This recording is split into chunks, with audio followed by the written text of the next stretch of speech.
C'est parti. Eh bien, bienvenue à tous, bienvenue à toutes. On va parler aujourd'hui de communication digitale. On va évoquer les premières choses importantes à connaître pour bien aborder la communication digitale. On ne va pas rentrer dans le détail de ces différentes formes de communication digitale aujourd'hui. Aujourd'hui, c'est un cours d'introduction. Salut Joe qui vient de nous rejoindre. Aujourd'hui, c'est un cours d'introduction où on apprend à faire connaissance. Un cours d'introduction aussi où on va évoquer les modalités. Qu'est-ce que vous avez envie d'aborder spécialement et quels sont les... Parce que j'ai compris que chez vous, les horaires étaient des choses et les jours étaient des choses assez délicats à gérer. Donc, bon, on va faire avec les 8 personnes qui sont ici ensemble. Vous savez que ce même cours, cette même introduction, je la refais demain à 17 h, donc 1 heure plus tôt, si ça peut convenir à d'autres personnes du groupe. Donc on refait demain cette même... Donc ne revenez pas, hein, si vous avez assisté à aujourd'hui, ne revenez pas demain. Demain on fait la même introduction à ce cours pour essayer de rejoindre, de rassembler le plus de personnes. Et puis, suite à ces deux cours, je vous proposerai un planning d'intervention avec les jours qui vont conviennent, plutôt le lundi, plutôt le mardi, que sais-je, plutôt le vendredi, c'est comme vous voulez, plutôt 17 h, 18 h, 19 h, 20 h, comme un peu tous les professeurs de GEM qui sont dans ce module de sportif haut niveau. Vous le savez, on est à votre disposition pour que vous puissiez, comme dit si bien le slogan de GEM, Explore Beyond Horizons. Donc là, c'est la chose importante. Et encore une fois, on va adapter ce cours pour que ce soit la meilleure chose pour vous. Donc, je vais vous défiler, je vais me présenter, vous défiler quelques possibilités qu'on aura ensemble. Et puis n'hésitez pas dans le chat, je pense que même ceux qui sont arrivés maintenant, vous avez les liens que j'ai déjà inscrits dans le chat. On va revenir dedans, vous me confirmerez que vous avez bien accès à ces liens, sinon je vous les reposte, ils sont tous en mémoire de mon ordinateur, donc je peux vous les reposter à tout moment. Tiens, je vous en reposte un tout de suite, je vais vous reposter le premier, voilà le plus important, c'est là que se situent toutes les informations sur le cours, on va y revenir. Donc je vous présente le cours, je vous présente différentes possibilités, différentes alternatives. Vous choisissez, demain, comme je l'ai dit, je refais cette même introduction avec ceux qui n'étaient pas là aujourd'hui pour recueillir le plus de personnes possible. Et une fois qu'on aura demain fait le tour des personnes, je vous proposerai un planning idéal qui conviendra, j'espère, au plus de personnes possible, sachant que le replay est disponible à peu près le lendemain. Il me faut un léger montage, un petit temps. Je ne mets pas les replays à l'intérieur de Teams. Je mets les replays dans YouTube et le lien, je vais vous dire où se situent les liens, mais vous les aurez dans YouTube. Vous pourrez du coup les regarder sans être connecté à GEM, sans être connecté à Moodle, sans être connecté à Teams. Vous pourrez les regarder comme vous le voulez, au moment où vous le voulez. Donc, à part ce Explore Beyond Horizons, on doit parler de communication digitale. Cette communication digitale, elle va s'appuyer, je vous le mets en grand, mais les slides, vous allez les voir, sont toujours avec très très peu de mots. Je déteste les slides avec trop de mots écrits. Donc pour l'instant, il n'y a que le premier cours qui est fait, le nouveau marketing, puisque la communication, vous le savez tous, part du marketing, donc il s'agit de bien comprendre le marketing pour pouvoir attaquer la communication, et vous le savez aussi, ce mot de marketing, il est un peu moisi, un peu cramé, un peu plein de connotations négatives, donc je lui préfère de loin à ce mot de marketing, on y reviendra tout à l'heure, je préfère de loin le terme de UX. Alors, si vous vous aventurez dans l'UX et si vous êtes d'accord avec cette terminologie de UX, attention, dites bien UX à la française, ne vous aventurez pas dans des prononciations à l'anglaise, dites bien UX. Si vous êtes dans un milieu anglophone, vous pouvez tenter le UX, mais c'est bien un UX. Attention au mélange du U à la française, du U à l'anglaise, le X à la française. Méfiez-vous des prononciations. Donc restons franco-français et prononçons UX. Le UX voulant dire User Experience, donc l'expérience utilisateur. Et puis on verra, il y a une légère différence entre l'expérience utilisateur et l'expérience client, mais tout ça c'est pour dans quelques slides. Donc rapidement, présentation de ce marketing pour SHN, donc sportif de haut niveau, et des médias sociaux. Bah, là je pense que vous êtes déjà hyper compétent en médias sociaux. Je ne suis pas allé faire un tour sur vos Insta, sur vos Twitch, sur vos YouTube. J'imagine que vu votre position de sportif, vous avez déjà des réseaux sociaux qui sont assez florissants et vous savez comment les nourrir. On verra justement comment passer l'étape supérieure. Retenez tout de suite que par rapport aux médias sociaux, c'est très dangereux de mettre tous ses œufs dans le même panier, de tout miser sur Insta, ou de tout miser sur YouTube, ou de tout miser sur Twitch. C'est très dangereux de mettre tous ses œufs dans le même panier, surtout quand le panier ne vous appartient pas. C'est pas vous qui possédez YouTube, ni Insta, ni Twitch. D'un côté c'est Amazon, de l'autre côté c'est Google, et de l'autre côté c'est Meta. Et ces boîtes-là, elles peuvent tout d'un coup dire « Oh ben non, le sport, les sportifs qui ont plus de 100 000 personnes, ben ça ne nous intéresse pas, on va les ghoster, ou on va leur fermer leur compte, ou on va décider de ne plus les afficher. » Et ça peut être très très très dangereux pour vous. Donc on verra ces aspects-là des médias sociaux qui sont parfois avec des connotations, non pas politiques, parce que c'est un bien grand mot de dire politique, mais qui méritent quand même un petit peu de réflexion pour que vous ne vous enfermiez pas dans une voie qui vous porterait préjudice dans 2, 3, 4, 5 ans et qui vous empêcherait de récolter les fruits. Les fruits, c'est l'argent, hein. Soyons simples, soyons clairs, qui vous empêcherait de récolter l'argent qui est dû à votre rang de sportif de haut niveau et à la popularité que vous avez. Attention, c'est vous qui avez de la popularité en tant que sportif, c'est pas YouTube, c'est pas Insta et c'est pas Twitch, ou si vous diffusez en live, je sais pas s'il y a des champions de e-sport ici, mais si vous diffusez en live, si vous streamez, c'est pas Twitch qui est célèbre, c'est vous. Donc vous devez retirer la célébrité pour vous et pas faire la célébrité de la plateforme. Bon. Ce sont de brèves introductions. Je vous dis qui je suis très rapidement. Je vous la mets en gros, il n'y a pas grand intérêt à ça. Je suis un technologie évangéliste, c'est-à-dire que je connais bien les technologies, toutes les technologies, qu'on soit sur du Web3, sur de la crypto-monnaie, sur bien sûr de l'IA, mais de l'IA très très très poussée avec fabrication du LLM interne, fabrication de RAG, fabrication de tout ce que vous voulez. Je code tous les jours en HTML, JavaScript et CSS. Donc je fais beaucoup de choses. Et le premier élément sur lequel je voudrais attirer votre attention, c'est ici à l'écran, ce petit C à l'envers qui veut dire copyleft par opposition, vous le savez, au copyright. Copyright, c'est interdit de copier, c'est interdit de divulguer, c'est interdit d'utiliser mon matériel, et copyleft, au contraire, c'est l'économie de la connaissance, l'économie de l'information, l'économie de l'attention, l'économie du 21e siècle, on pourrait dire l'économie numérique. Et cette économie numérique, vous savez pourquoi? Parce qu'elle est numérique, donc elle est numérisée, donc elle est facilement partageable. Cette économie numérique du 21e siècle dans laquelle vous êtes, elle est copyleft plutôt que copyright. Donc il faut que vous berciez dans cette économie du 21e siècle qui est « je partage mes contenus », vous le faites déjà j'imagine, mais je partage mes contenus et j'autorise toutes les personnes à utiliser ces contenus. C'est très très très important. Économie de la connaissance.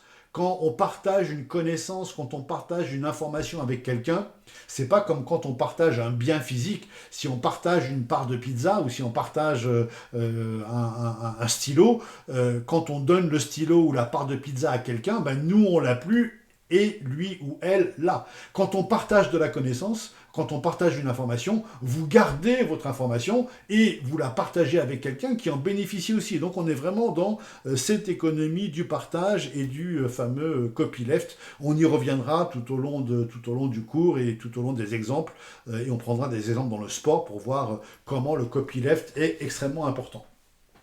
Au-delà de ce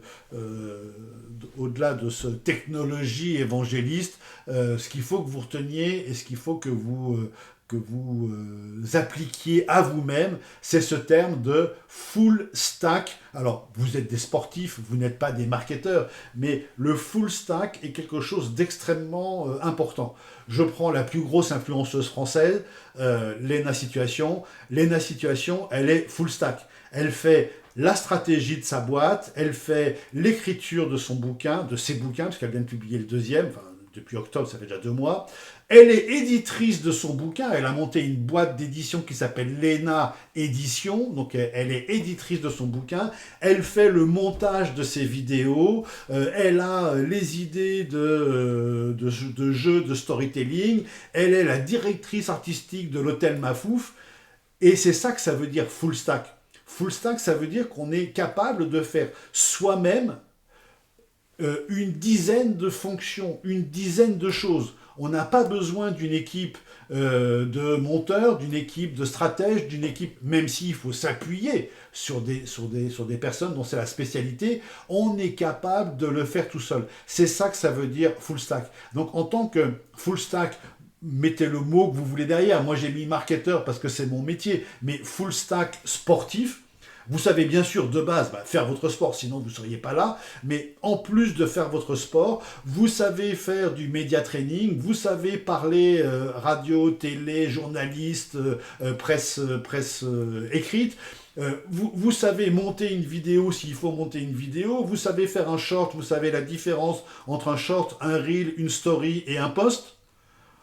Oui, parce que vous devez décider si cette info, elle passe en story, donc pour votre communauté, ou elle passe en reel pour aller capter des nouvelles personnes. Et tout ça, vous devez le savoir, et vous devez le savoir non seulement sur Insta, mais vous devez connaître ces mêmes différences sur LinkedIn, ces mêmes différences et les subs sur Twitch, et vous devez être au courant de tout ça pour après, éventuellement, pouvoir le déléguer ou pouvoir en parler à d'autres personnes. Donc, soyez des Léna Situation du sport, soyez full stack, c'est extrêmement important. Moi, par exemple, à mon niveau de full stack marketeur, je sais m'occuper des réseaux sociaux, monter des vidéos, je vous montrerai là, développer des sites internet, développer des applications, installer des IA collaboratives, installer des IA à la maison, c'est-à-dire on appelle ça en anglais on-prem, c'est-à-dire qu'elles sont chez vous et elles ne sont pas du tout dans des data centers. Je sais faire tout ça. Et quand besoin, quand c'est nécessaire, je sais aussi le déléguer. Bien sûr, je n'ai pas vocation à tout faire. Mais ce qui est important, c'est que vous ayez conscience que vous devez faire tout ça. Pour finir ma présentation, mais très rapidement, j'ai écrit plusieurs bouquins, on s'en moque un petit peu, c'est pas important ici, mais le dernier s'appelle Marketing Digital de arrobase à Z. Arrobase, c'est 1990, l'invention de l'email, et Z, les gars, c'est vous, la Gen Z, donc de 90 à 2025, tout le marketing digital, il est dans ce bouquin. Je vous le donnerai si vous voulez le lire. Et ma véritable fonction, c'est, et j'en viens à une première citation extrêmement importante, et j'espère que vous me donnerez, parce que vous pouvez aussi me nourrir d'informations. Première citation sur l'économie numérique. Donc ma profession vis-à-vis de vous, c'est d'être professeur d'économie numérique, et je ne vais pas vous donner une définition de l'économie numérique, mais je vais vous donner une citation de quelqu'un qui est extrêmement important dans le monde numérique. C'est lui qui a inventé, alors encore une fois, hein, au passage, je vous fais du name dropping, je vous cite des gens importants, je vous cite des bouquins importants, je vous cite des outils importants, des logiciels importants. Et là, le logiciel dont je veux vous parler, que vous utilisez tous, mais qui est un logiciel très très très méconnu, c'est un logiciel qui s'appelle le navigateur, ou le browser en anglais. Le navigateur, c'est Safari, Chrome, Edge pour ceux qui sont sur Microsoft, il m'en manque plein encore, Firefox pour ceux qui aiment Firefox, etc., etc. Moi, à titre perso, comme je suis plus technicien, j'utilise Brave, il s'appelle Brave, on dit plutôt Brave en anglais, mais il s'appelle Brave. Pour moi, c'est le meilleur, mais chacun. Et puis il y en a d'autres, encore des navigateurs.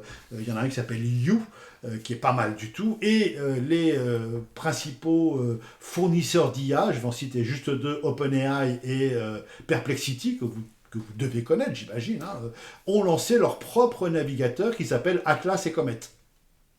Le navigateur, c'est un logiciel dans lequel on va faire toutes nos recherches internet, tous nos prompts d'IA, et puis tout ce qu'on doit faire, à distance sur ces logiciels-là. Eh bien, celui qui a inventé le premier navigateur internet s'appelle Marc Andreessen.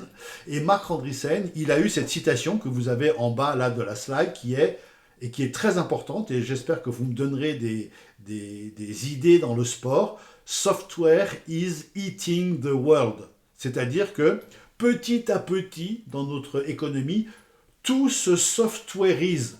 Il y a de plus en plus de logiciels, il y a de plus en plus de digital, il y a de plus en plus de numérique, de partout. Une voiture, aujourd'hui, elle est de plus en plus un ordinateur avec des roues autour, plutôt que une voiture avec un moteur et des roues et un ordinateur qui gère deux, trois trucs. Pareil pour un bâtiment. Un bâtiment, c'est aujourd'hui beaucoup de logiciels pour réguler les accès, pour réguler la température, pour réguler la sécurité, pour réguler l'incendie, pour réguler les contrôles de personnes qui rentrent dans les salles, etc. Pour compter le nombre de personnes. Donc aujourd'hui, et dans le sport, je sais que dans certains sports, le logiciel est extrêmement important. C'est lui qui est, avec des datas, qui est capable de mesurer les bonnes performances, les performances exceptionnelles. Qu'est-ce qu'il faut faire pour gagner une compétition? C'est certainement pas d'être fort partout, mais le logiciel vous dit si tu es fort à tel moment, je ne sais pas dans vos sports à quel moment il faut être fort, mais c'est plus important d'être fort à tel moment, parce que tous ceux qui ont gagné telle ou telle situation ont été forts à ce moment-là et pas à un autre, parce que l'autre il est moins important, il est moins stratégique entre guillemets, et ça vient du logiciel et des datas qui sont données par ces logiciels. Donc à chaque fois que je vous présente une slide comme ça, on fait un peu connaissance, et j'essaie de vous donner un aperçu de tout ce qu'on va se dire dans les séances suivantes. À chaque fois que je vous montre une slide, et je vous la mets en grand, une slide un peu complexe comme ça, mais qui ne comporte que économie numérique, software is eating the world. Derrière, je vous donne une slide beaucoup plus complète avec tout, finalement, le texte que je viens de vous dire. Alors là, pour le premier cours, je vous montre cette slide. Pour les cours suivants, vous aurez cette slide dans le slide deck, mais je ne vais pas vous la montrer à chaque fois. Donc là, vous avez l'auteur, il s'appelle Marc Andreessen, c'est lui qui a inventé le premier navigateur Mozilla, qui est devenu Firefox. C'est lui qui a dit « Software is eating the world ». Et pour les plus avancés en digital d'entre vous, eh bien, Jensen Huang, le patron de NVIDIA, a dit « AI is eating software », juste pour vous montrer qu'il y a, à chaque fois, il y a quelqu'un qui mange quelqu'un d'autre. C'est une vraie course de Pac-Man. Donc AI is eating the world, non, software is eating the world, de 90 à 2022, on va dire ça comme ça, et de 2022 à 2030, c'est AI qui mange le software. Donc voilà, à chaque fois, vous aurez sur les slides des explications de ce que je dis oralement, mais je préfère parler naturellement sur des slides sans lire le texte, parce que c'est hyper rébarbatif sinon.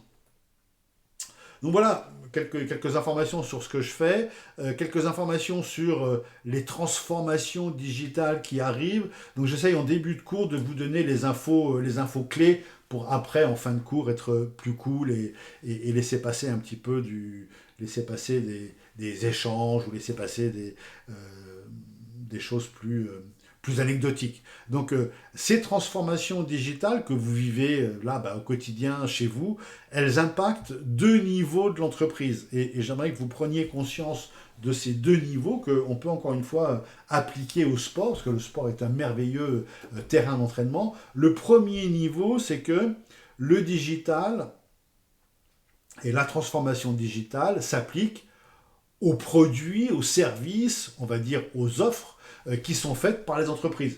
Et puis, dans un deuxième temps, la transformation digitale, elle s'applique aussi à la manière de fonctionner de l'entreprise. Comment l'entreprise fonctionne. Et donc, ce comment l'entreprise fonctionne, ça va être la transformation digitale des ressources humaines, la transformation digitale du département finance, la transformation digitale du marketing et de l'IA pour écrire des messages marketing, ou ça peut être la transformation digitale de la gestion des influenceurs.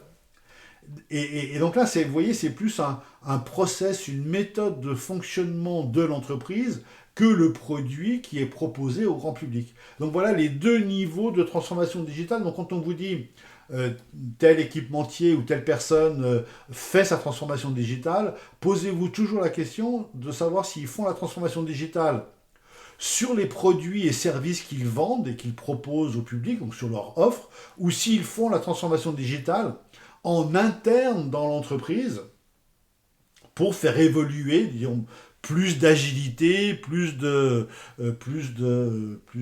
rapidité, plus d'adaptabilité de l'entreprise à ce monde moderne et aux outils modernes. Donc voilà un point assez important. Et je vous le disais en début de séance, ce mot de marketing, il a une connotation qui est peut-être un peu négative. Quand on dit voilà c'est du marketing, ça veut assez vite dire c'est quelque chose qui est pas forcément très éthique, c'est quelque chose qui est pas forcément nécessaire tous les jours, et on va nous l'imposer. Et donc ce terme de marketing, il a mauvaise presse, il a une connotation négative, et je lui préfère de loin ce terme de UX, encore une fois, hein, prononcez-le bien à la française, et l'UX, ça peut prendre différentes formes. Je vais vous montrer ici 3 formes intéressantes.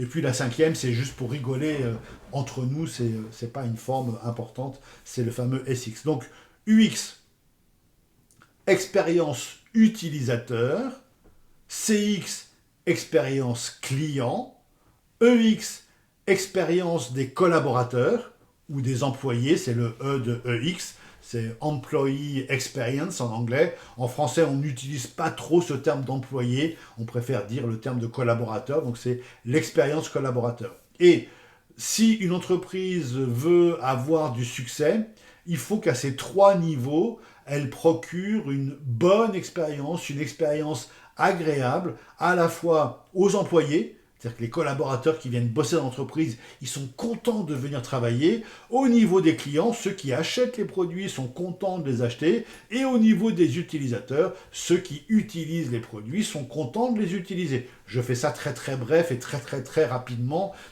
pour vous dire que cette expérience, elle est à plusieurs niveaux, et on va voir que dans chaque niveau, elle est encore sur plusieurs canaux, ce qu'on appelle le multicanal ou l'omnicanal, ce qui est encore mieux que le multicanal.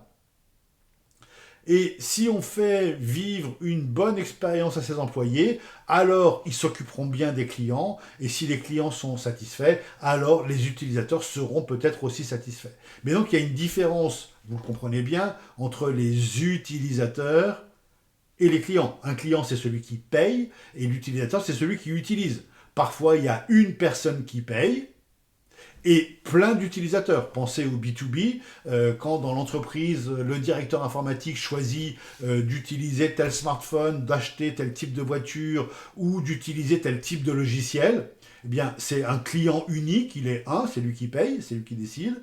Et puis, il y a plein d'utilisateurs. S'il y a 100 collaborateurs dans l'entreprise, ben, les 100 collaborateurs vont avoir un certain smartphone, une certaine voiture, un certain logiciel. Et ben, le client peut être content et les utilisateurs mécontents ou l'inverse. Donc, c'est important de comprendre ces 3 niveaux. Et le grand SX que j'ai mis ici, c'est juste moi qui essaye de faire vivre une bonne expérience étudiant. Donc c'est ce que j'appelle la student experience. Donc je vous laisse imaginer ce que ça peut être, une bonne expérience d'étudiant.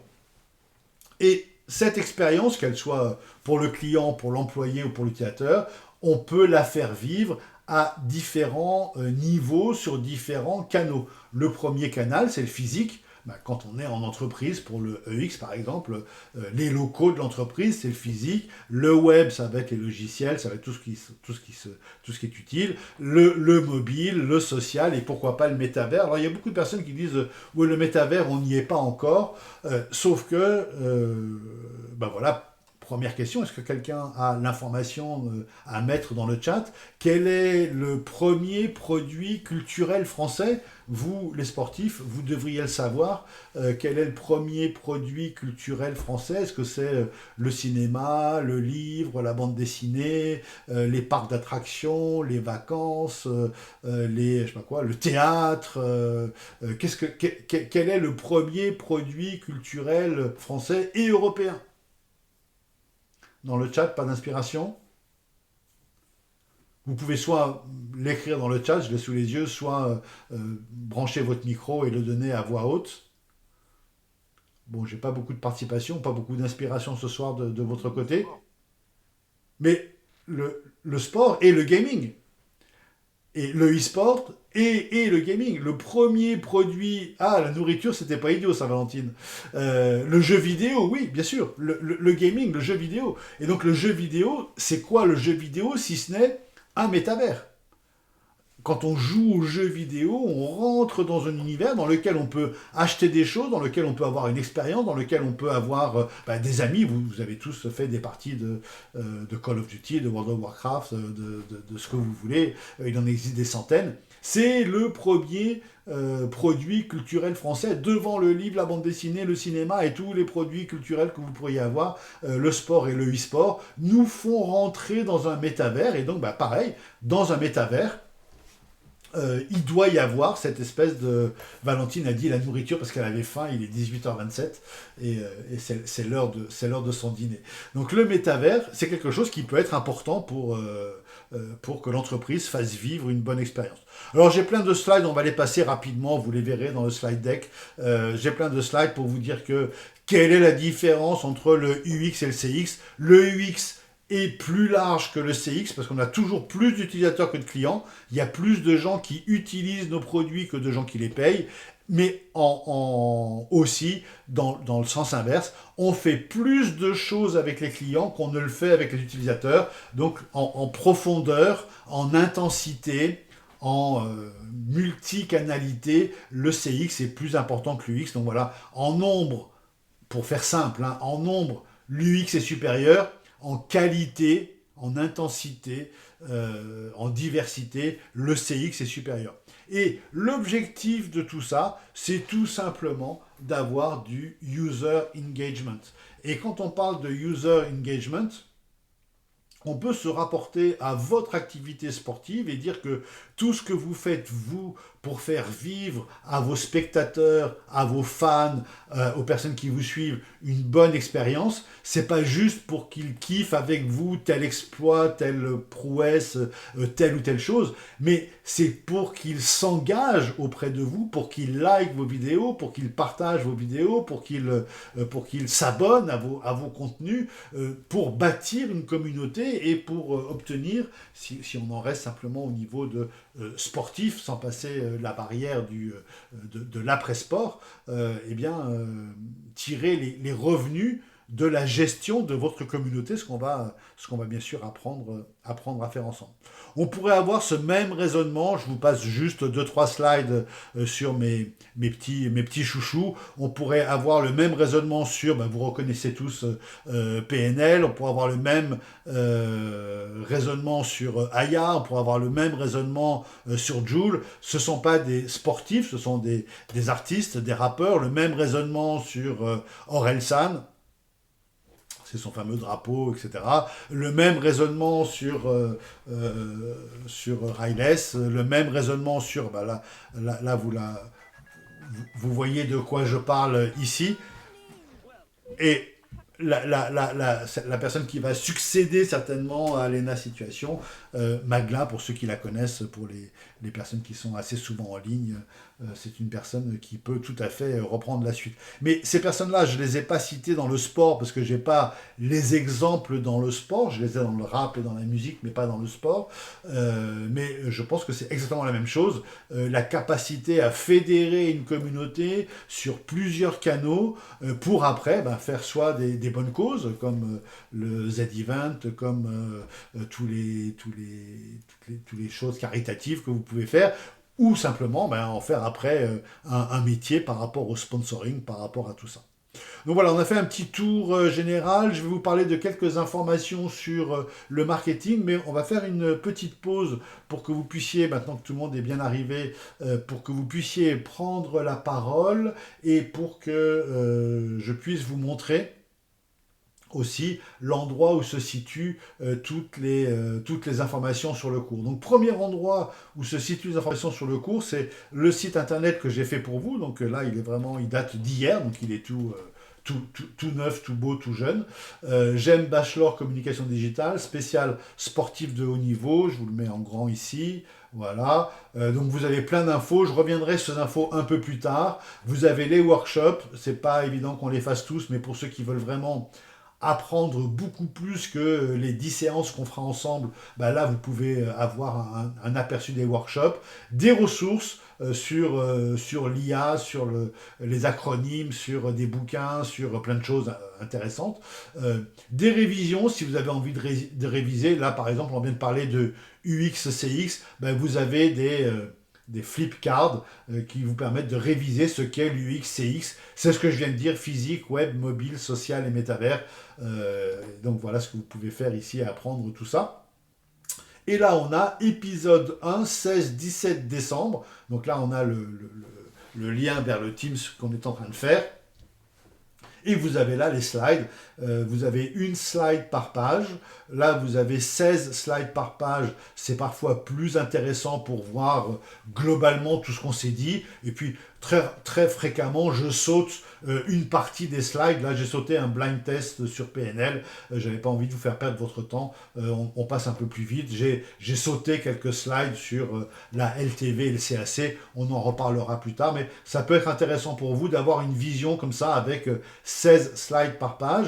Et pour ceux que ça intéresse, il y a une autre version qui est de voir les slides en ligne. Donc là, si par exemple vous avez été intéressé par cette slide sur l'économie numérique, vous pouvez la voir en ligne, vous pouvez copier l'image, vous en resservir pour faire vous-même des slides et passer les slides comme ça, tranquillement, comme si vous étiez propriétaire des slides. Et puis une dernière pour vous montrer l'importance du code et je vous avais dit que je coderais quelque chose pour vous. Là vous aurez la vidéo de l'épisode 1, celui d'aujourd'hui et celui de demain ici. Je vais les monter et les poster sur YouTube et vous aurez le lien ici. Et là, voir slide et notes, ça peut être intéressant pour vous. Ça vous permet de prendre des notes en même temps que vous avez les slides. Donc là, économie numérique, économie du 21e siècle. Je fais des fautes d'orthographe, mais c'est pas grave. C'est juste pour vous montrer qu'on peut écrire. Économie de la connaissance,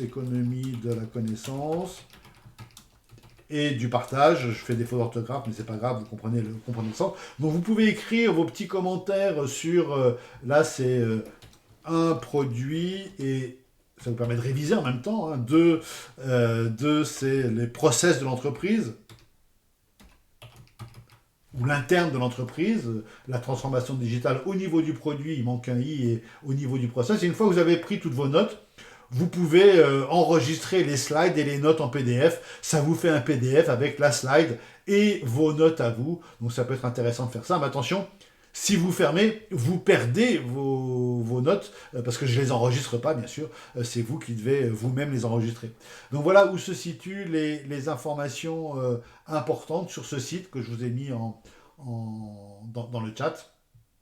Et pour le prochain épisode, épisode 2, on va décider ensemble de quand il aura lieu et du sujet que l'on va aborder.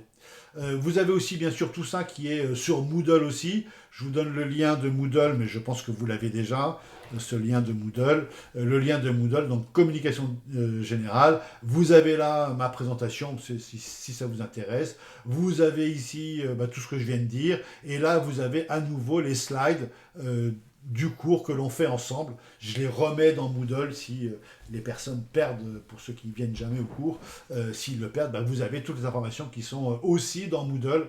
Mais j'utilise préférentiellement mon site parce que mon site est beaucoup plus, on va dire, ergonomique et beau, et je le maîtrise, que Moodle, c'est quelque chose qui est extrêmement contraignant à utiliser. Et venons-en aux choses importantes, la notation. Donc, c'est la fiche de notation. Donc là, nous sommes 10 ce soir, mais vous êtes 26 dans la classe. Je ne sais pas si tout le monde est toujours dans le cours, mais en tout cas, c'est les informations qui m'ont été données par GEM. Donc, mes 26 élèves, et on va faire 10 cours, et donc il y aura 10 quiz. Et donc, ces 10 quiz que je vous les mets en gros là, ces 10 quiz que je vous sélectionne ici, pour l'instant, il n'y a pas de notes parce que vous ne les avez pas encore fait, ces 10 quiz devront être faits individuellement, mais vous pourrez les faire dans un délai de 1 ou 2 mois. Je vous conseille de ne pas prendre de retard parce que faire les quiz avec un mois de retard, vous allez oublier ce qu'on s'est dit. Mais donc, à la fin de chaque cours, je vous publie, donc là je le ferai demain, je vous publie le lien du quiz et vous pourrez remplir le quiz au niveau du cours qu'on a fait aujourd'hui avec des questions sur UX, avec des questions sur ce qu'on a vu aujourd'hui. Et on fera aussi des workshops.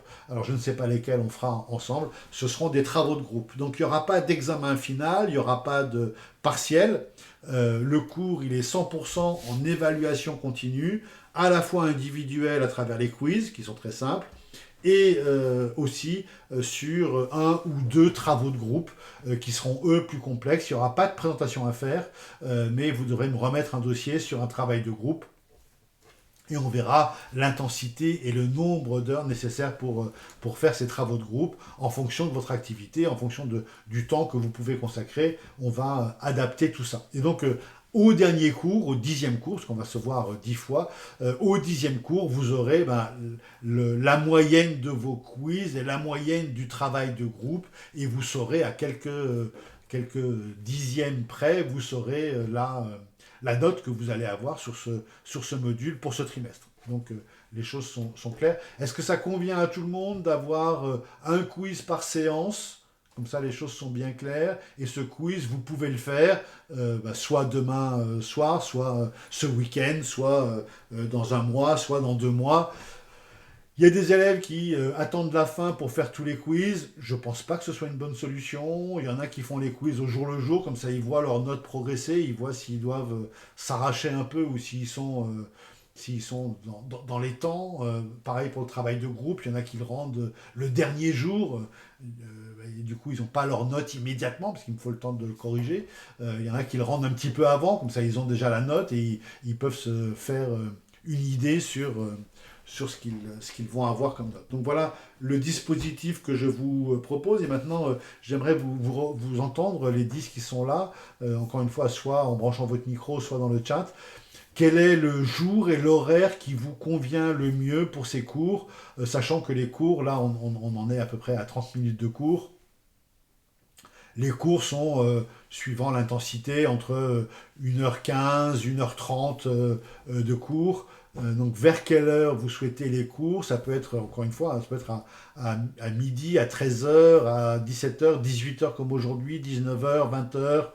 Peut-être pas plus tard parce que j'ai pas envie de finir trop tard, mais ça peut aller jusqu'à 20h. Ça peut même se faire le samedi, mais je crois que le samedi c'est plutôt un mauvais jour pour vous parce que vous avez des compétitions sportives le samedi. On peut éviter le lundi qui est peut-être un jour de récupération pour vous. Peut-être qu'on peut les faire le mercredi. Qu'est-ce qui vous convient? Écrivez dans le chat ou branchez vos micros. Valentine? Non? Ah si. Moi, c'est ce qui m'arrange, c'est comme aujourd'hui, par exemple, le lundi pour moi c'est un peu compliqué. D'accord. Et oui, parce que c'est un jour de repos. Et sinon, voilà, le mardi, plutôt fin d'après-midi pour moi. Ok. Mardi ou les autres jours, mais plutôt fin d'après-midi. D'accord. Plutôt 18 ou plutôt 19? Plutôt 18. Ok. Même un petit peu avant, 17h30. D'accord. Ok. Voilà, merci. Également, à partir de 17-18 heures, ça me convient très bien. D'accord, super. 17-18 heures. Là, on va aboutir à un 17-30 qui va être bien. Oui, je t'écoute. Pour moi, la même chose. Les mardis, fin de journée. Mercredi aussi, fin de journée. D'accord. Je suis assez libre. Ok, d'autres avis, n'hésitez pas. Tristan dit moi aussi, c'est bon.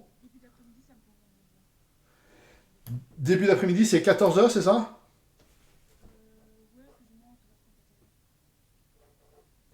D'accord, je note. Oui, moi aussi, ce serait parfait entre 13 et 14 heures. Certes. 13 et 14 heures, d'accord, je note.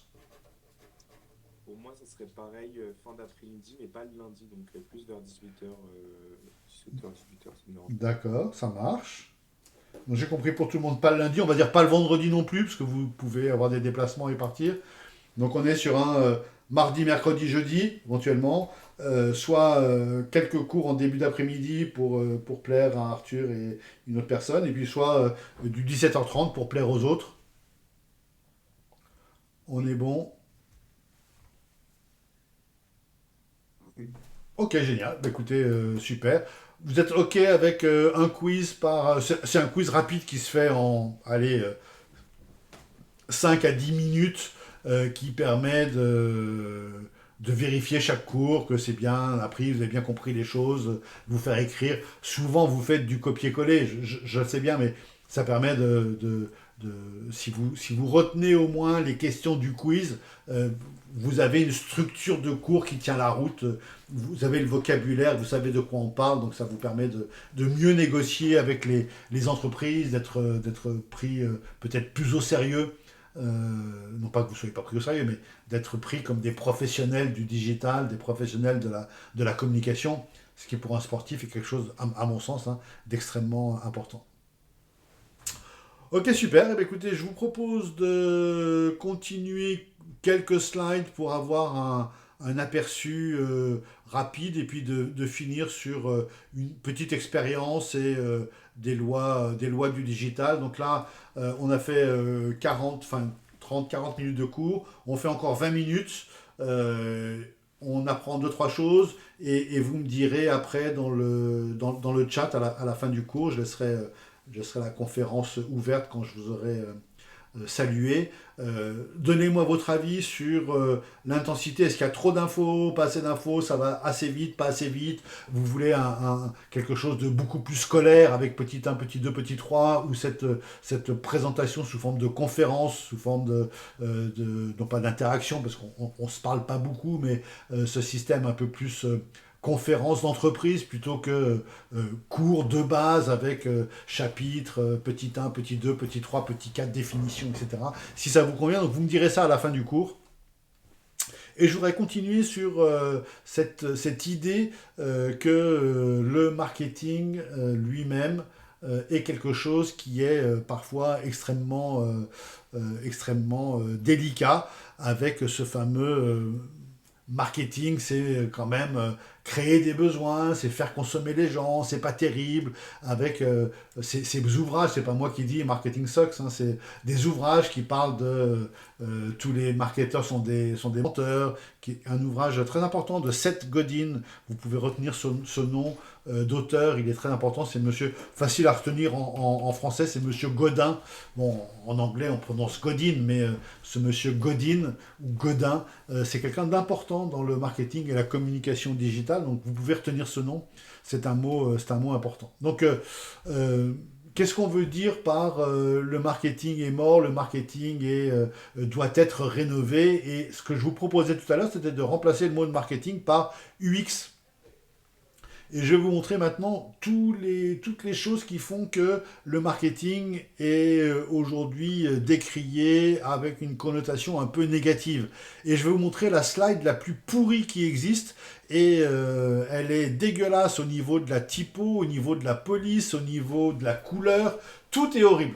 Et le texte lui-même est horrible. Vous savez lire, les 4P, ça date des années 60, ça n'existe plus aujourd'hui. Les 5B, avoir le bon produit au bon moment, au bon prix, au bon endroit, en bonne quantité, c'est des années 55. Le SWOT, inventé par Humphrey, peu importe, ça date des années 70. Donc le SWOT, il a 55 ans. Donc c'est vieux, quoi. Pareil pour Sonkas, Aïda et tous ces trucs-là. Donc tout ça, c'est des vieux trucs. Et c'est pour ça qu'avec le monde digital d'aujourd'hui, ce 21e siècle, il faut rénover ce marketing. Et c'est le discours que je veux avoir avec vous, cette leçon inaugurale du marketing. Si on fait que du SWOT, le SWOT, ça date des années, je vous l'ai dit, 70, c'est un peu vieux. Ça a été lancé par la Harvard Business School. Vous devez connaître bien sûr la revue qui s'appelle la Harvard Business Review. Mais aujourd'hui, c'est remplacé par autre chose. C'est remplacé par le VUCA, par exemple. Et VUCA, ça veut dire des choses beaucoup plus actuelles comme volatilité, incertitude, complexité, ambiguïté. C'est une matrice, on la verra plus tard dans le cours, mais c'est juste pour vous donner des idées de ce qui va changer. Le SWOT, c'est bien, c'est un bon moyen mnémotechnique, je ne vous dis même pas ce que c'est, tellement vous savez par cœur ce que c'est qu'un SWOT, mais aujourd'hui, au 21e siècle, en 2026, vous comprenez bien que les choses elles sont extrêmement complexes. Vous comprenez bien qu'il y a une grosse incertitude. Est-ce que l'IA va nous remplacer ou pas c'est complexe. Il n'y a pas de oui, il n'y a pas de non. Et les choses, elles ne sont pas simplement c'est une force, c'est une faiblesse. Il y a des choses qui sont ambiguës. Et donc, vous avez dans cette matrice VUCA, VUCA, volatilité, en anglais on dit uncertainty, en français on dit incertitude, complexité, ambiguïté. Vous avez avec cette matrice VUCA une autre vision que le fameux SWOT. Pareil pour les 4P. Les 4P, c'est un peu fini aujourd'hui. Parce que dans les 4P, par exemple, il n'y a pas l'UX. Dans les 4P, il n'y a pas la data. Et vous savez bien que la data aujourd'hui, c'est un truc qui est hyper important. Si tu payes rien, c'est que tu es le produit, et si tu es le produit, c'est que tu fournis des datas à Meta, à Google, à qui tu veux. Donc, les 4P, c'est un peu terminé. On remplace ça par quelque chose qui s'appelle le Modern Marketing Model. Je vous le mets en grand parce que ça vaut le coup. Le Modern Marketing Model, vous voyez que il y a en 10 la data, vous voyez qu'en 7, il y a l'UX, vous voyez qu'en 5, vous avez déjà fait des travaux sur les personas, j'imagine, hein. Il y a les personas, il y a le positionnement. C'est des choses qui sont beaucoup plus complètes que les simples 4P qu'on a pu vous rabâcher. Les 4P, c'est comme le SWOT. C'est un très bon moyen mnémotechnique. Est-ce qu'on a le bon produit, au bon prix, à la bonne place, la bonne distribution, sous-entendu, et avec la bonne promotion. C'est un bon moyen mnémotechnique pour commencer. Mais quand on est en communication, comme on l'est ensemble, en communication avancée, on a besoin, en marketing, d'avoir une stratégie, d'avoir une orientation du marché, d'avoir des études consommateurs, ce qu'on va dire ça par Customer Insight. On a besoin d'avoir de la création de marque, etc. etc. Donc, on a besoin de ce fameux Modern Marketing Model qui remplace un peu les 4P. Et puis, vous le savez aujourd'hui, là, on fait un cours de communication avancée, donc de communication digitale avancée, mais la communication est très proche du marketing. On ne peut pas aujourd'hui faire de la communication sans faire du marketing, et faire du marketing sans faire de la communication. Quand on poste quelque chose sur les réseaux sociaux, quand une entreprise, si on prend Salomon par exemple, quand Salomon poste son nouveau produit avec la nouvelle gamme de prix, avec les nouvelles fonctionnalités de telle paire de chaussures, de tel accessoire divers et variés, c'est pas juste un poste de communication. Dans ce poste, il y a aussi les études marketing qui ont été faites. Et c'est ce qu'on appelle le IMC. Alors, c'est pas l'indice de masse corporelle, mais ça peut vous y faire penser. Le IMC, c'est en anglais Integrated Marketing and Communication. C'est de dire que marketing et communication sont étroitement imbriqués. Et c'est extrêmement important de comprendre qu'on ne peut pas faire de communication si on n'a pas le bon marketing, et on ne peut pas faire de marketing sans utiliser les outils de communication. Donc ça, c'est un sujet important à bien comprendre. J'aimerais aussi vous faire part d'une différence sur la différence entre faire du branding, faire du marketing et faire de la promotion. Quand on fait de la promotion, c'est la ligne rouge que vous avez ici. Quand on fait de la promotion, si vous suivez ma souris, quand on fait de la promotion, hop, les ventes progressent et dès qu'on arrête la promo, ça baisse. On se dit, ah bah zut, ça a baissé, donc il faut qu'on refasse une promo. Hop, on fait de la promo, et qu'est-ce qui se passe une fois qu'on a fini la promo? Ça rebaisse. Et donc, ah bah zut, il faut refaire une promo. Et donc, on va, comme ça, avoir des progressions en dents de scie. Quand on fait du branding, quand on construit une marque, on ne fait pas de promotion. Donc, au début, on vend moins que celui qui fait de la promotion. Vous voyez ici, la ligne bleue, elle est en dessous de la ligne rouge. Parce que c'est du branding. Et petit à petit, en branding, on construit, on bâtit les échelons. Et à la fin, c'est le branding qui gagne. Donc ça, il faut que vous ayez ça à l'esprit. Avoir ça à l'esprit, ça veut dire que si vous vous considérez comme une marque, ou si vous comptez à terme lancer une marque, ou si vous comptez aller travailler pour une marque, que ce soit une marque de sport ou autre, si votre souhait est de sortir du sport, peu importe. Mais ce qu'il faut que vous compreniez, c'est que en faisant des promotions, en faisant le Black Friday, le Cyber Monday, le Thanksgiving, les soldes de janvier, plus des opérations promotionnelles du 11 novembre, pour ceux qui connaissent, le 11 novembre, c'est le Single Day chez les Chinois. À chaque fois qu'on fait une promotion, à chaque fois qu'on fait des soldes, les ventes augmentent, et le lendemain, elles baissent. Et on refait une promotion, elle monte, et puis elle rebaisse. Alors que quand on fait du branding, quand on bâtit une marque, quand on bâtit une offre, quand on bâtit une entreprise avec tout ce qu'il y a dans le branding, eh bien c'est une pente qui progresse, qui progresse, qui progresse et qui jamais ne descend. Vous avez le même exemple, si vous savez déjà ce que c'est, si vous ne savez pas, on en parlera dans le cours, entre le SEO et le SEA. Le SEO, c'est le Search Engine Optimization, c'est le référencement gratuit dans Google. C'est gratuit, c'est organique, c'est naturel. Et le SEA, c'est le Search Engine Advertising, c'est les achats de mots-clés qu'on fait dans Google. Donc, si vous faites des achats de mots-clés, vous allez acheter les mots-clés, vous allez apparaître en première position publicitaire et les gens vont cliquer sur vous. Mais dès que vous arrêtez de payer Google, vous retombez en 50e position, donc les gens ne cliquent plus sur vous. Donc si vous voulez que les gens cliquent sur vous, il faut sans cesse acheter de nouveaux mots-clés. Alors que quand vous faites du SEO, Search Engine Optimization, par un excellent contenu que vous fabriquez vous-même, eh bien ce contenu vous fait progresser dans le ranking de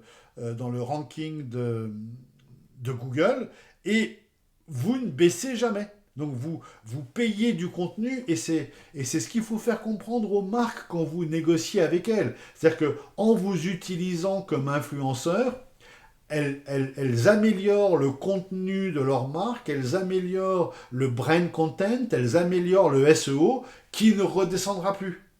Et s'ils prennent juste quelqu'un pour dire ce produit-là il est moins cher pendant 15 jours avec mon code promo, machin chose, ils vont activer des ventes et puis dès que le code promo est terminé, ça va rebaisser.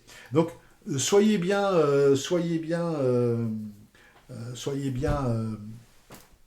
sensible à ça. C'est ce qu'on appelle la courbe de Binet-Field, mais peu importe le nom technique. Soyez bien sensible à ça, de l'effet à long terme. Une promotion, c'est du court terme et ça baisse, comme le SEA. La publicité, c'est du court terme, on progresse et on baisse très rapidement, alors que le branding ou le contenu d'une marque, regardez le superbe travail que fait Red Bull. Red Bull, ils accumulent des heures et des heures et des heures de contenu sur leur site, sur leur marque, et leur marque ne cesse de progresser. Contrairement à Coca, qui, quand les ventes baissent, font de la pub et ils vendent plus de Coca. Mais dès qu'ils arrêtent la pub, les ventes de Coca peuvent rapidement rebaisser, donc ce qui n'est pas très malin et pas très intéressant. J'aimerais pour finir vous parler des 3 piliers du digital. Donc je vous les ai mis sous forme un peu énigmatique, hein, pour que vous les reteniez mieux, mais je vous les passerai de manière très très explicite. Les 3 piliers du digital, c'est 1, le user, l'utilisateur, avec un persona.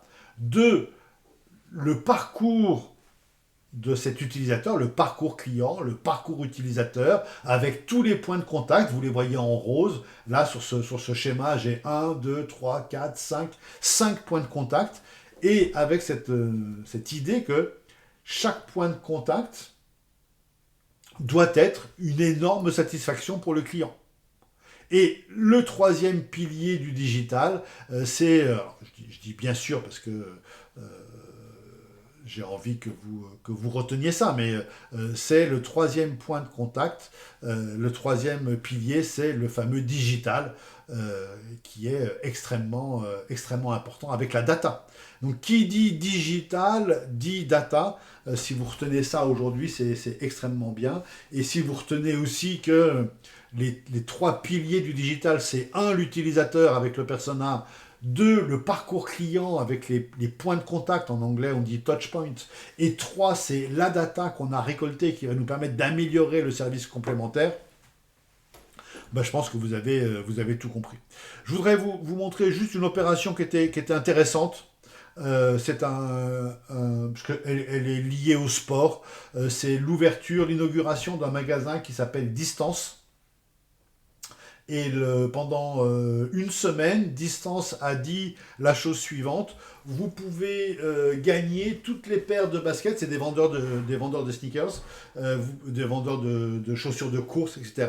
Et ils ont embauché un certain, je ne connais pas son prénom, mais il a un prénom composé, ZD, qui est un sprinter français.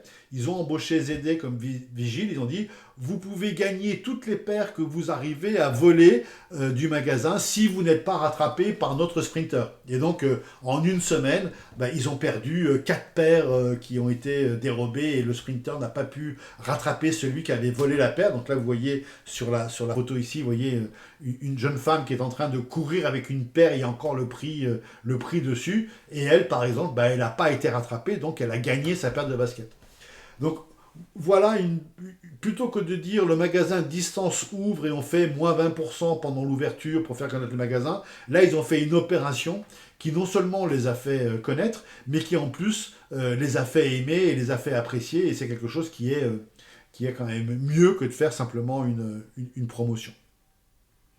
Donc ça, j'aimerais que vous reteniez cet aspect 3 piliers du digital. Donc je vous repasse la slide. 3 piliers du digital: l'utilisateur, le parcours client et la data.